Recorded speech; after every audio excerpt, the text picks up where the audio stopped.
The headlines caught attention, but the real story is much deeper, far more consequential, and far more unsettling for Washington than most American analysts are admitting.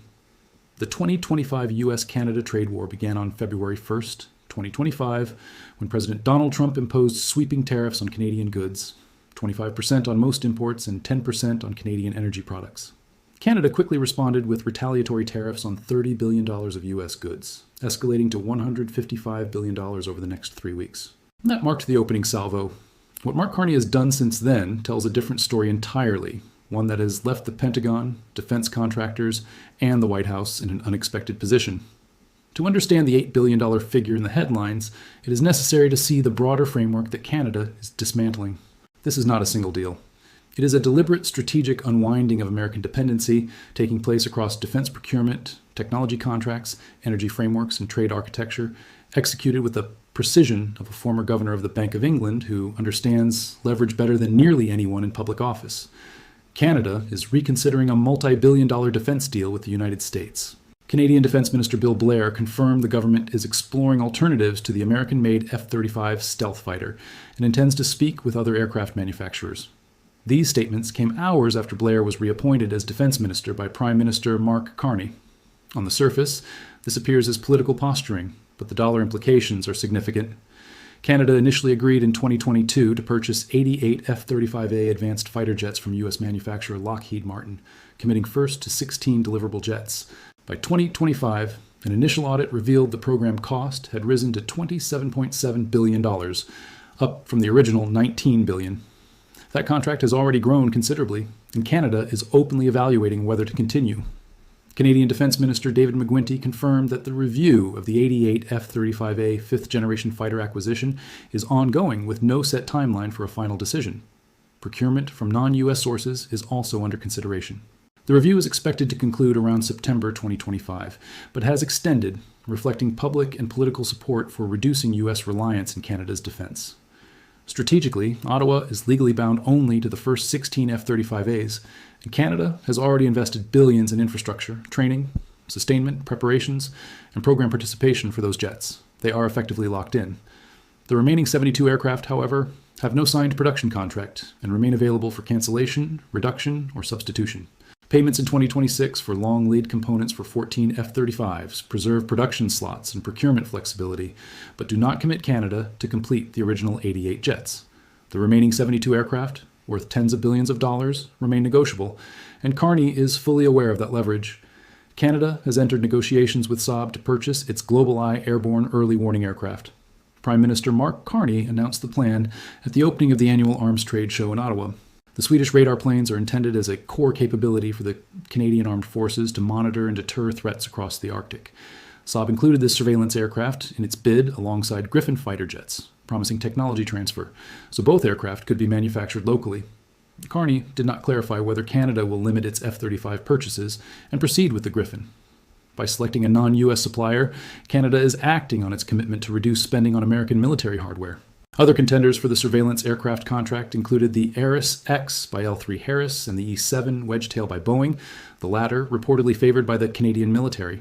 Canada bypassed Boeing and L3Harris and chose Sweden. This decision sends a clear message in Washington's terms: procurement dollars.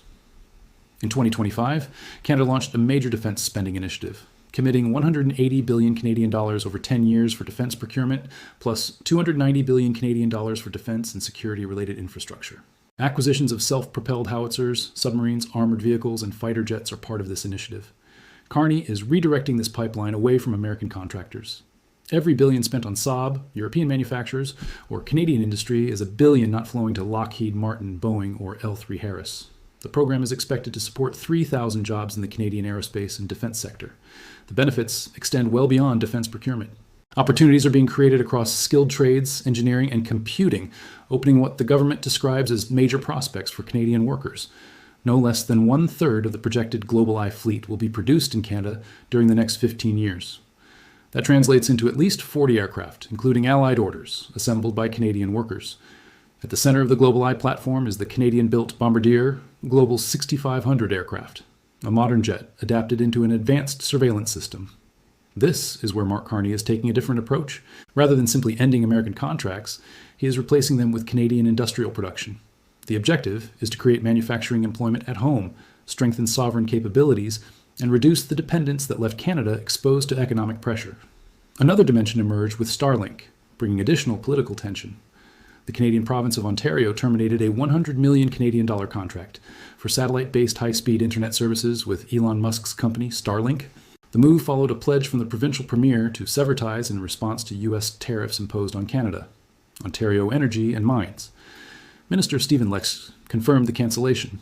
He stated that the premier had carried out his commitment to end the agreement for the reasons previously outlined, adding that Ontario was standing up for Canada. The action was not merely symbolic. Canada and the United States are working toward a trade agreement before August 1st, the date when Donald Trump has threatened to impose a 35% tariff on Canadian goods not covered by the United States-Mexico-Canada trade agreement. Earlier that week, Prime Minister Mark Carney stated that negotiations had entered an intense phase, while also repeating that a deal eliminating all U.S. tariffs remained unlikely. The sequence of events is clear. Trump imposed tariffs. Carney responded through contract cancellations rather than public rhetoric. Ontario ended the Starlink agreement. The review of the F-35 program widened. Canada selected Sweden instead of Boeing for its airborne early warning aircraft requirement.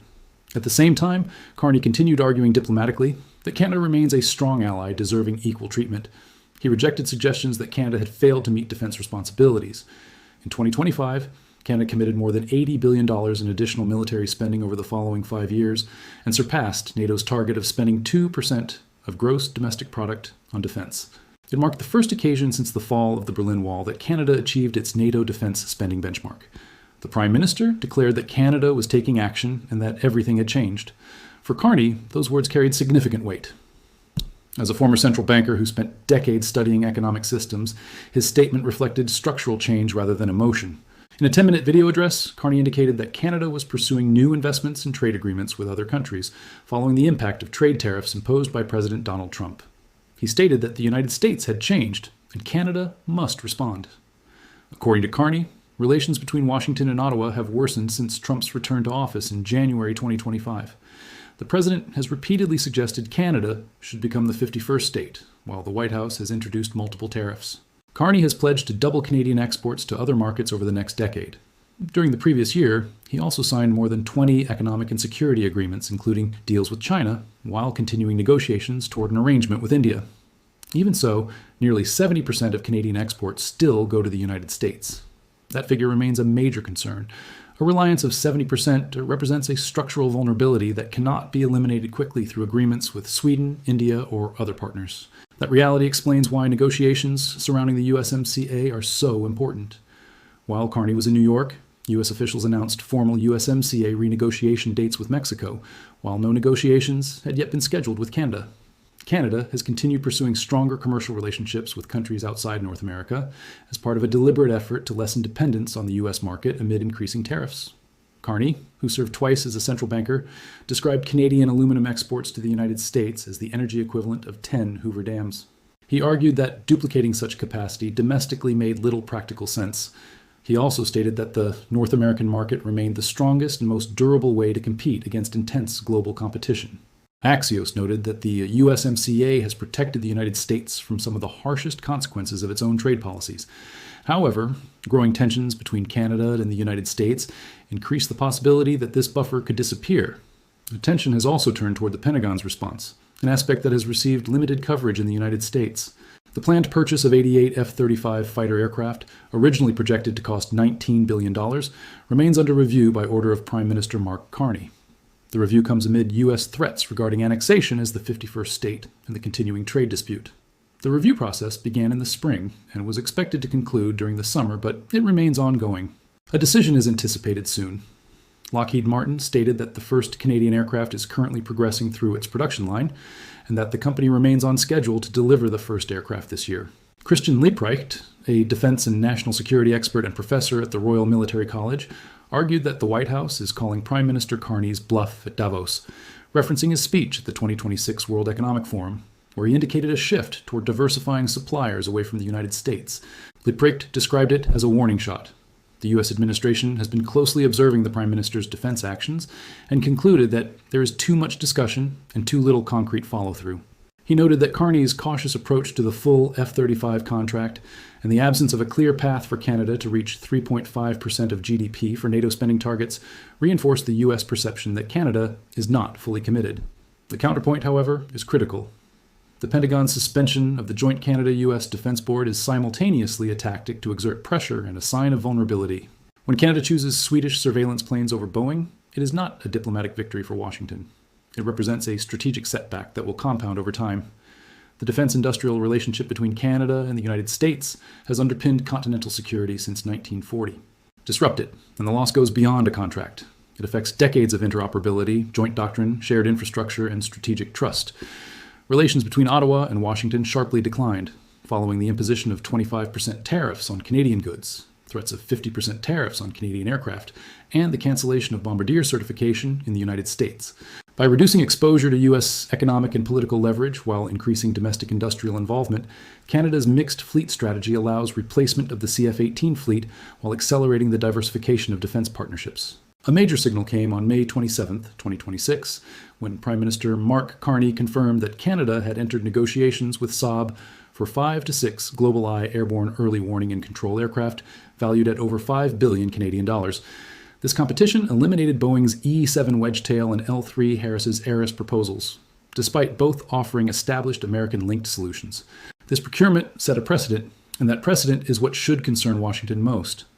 Once Canada demonstrates the ability to acquire sovereign-capable non-American military systems with full technology transfer and domestic manufacturing, the case for buying American in future procurements weakens. Every submarine, armored vehicle, and radar system will face this new logic, and a tariff pause cannot reverse it.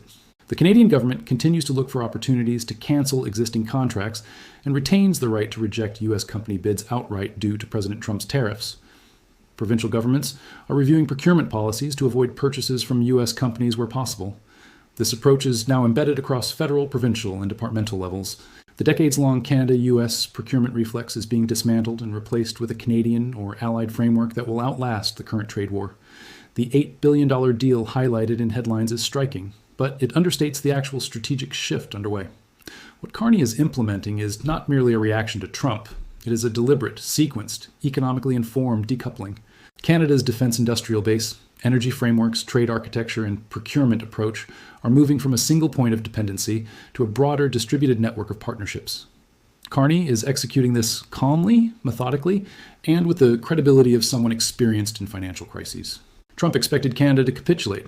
Instead, Carney used a 48-hour window to trigger a major defense contract cancellation that surprised Washington. The lesson for the United States is clear: threatening sovereignty, calling the Prime Minister a governor, demanding annexation and applying tariffs while expecting continued purchases of American fighter jets is not a coherent strategy. Carney, with his economic and monetary background, has identified this contradiction and is exploiting it with precision. As the August 1st USMCA deadline approaches, the key question is whether Washington will recalibrate or if tariff pressure will persist, while Canada continues redirecting billions towards Sweden, India, Europe, and domestic manufacturers. Each month this continues further entrenches structural decoupling, making it increasingly difficult to reverse. The current scoreboard is telling. Canada has signed 20 new trade and security deals. The F-35 review remains ongoing with 72 jets still uncommitted. The Starlink contract has been cancelled. Boeing's surveillance aircraft bid was rejected. The Swedish GlobalEye has been selected. Ontario has banned American companies from provincial contracts. Meanwhile, Prime Minister Carney publicly announced at an arms fair in Ottawa that Canada is open for business, but not exclusively American business.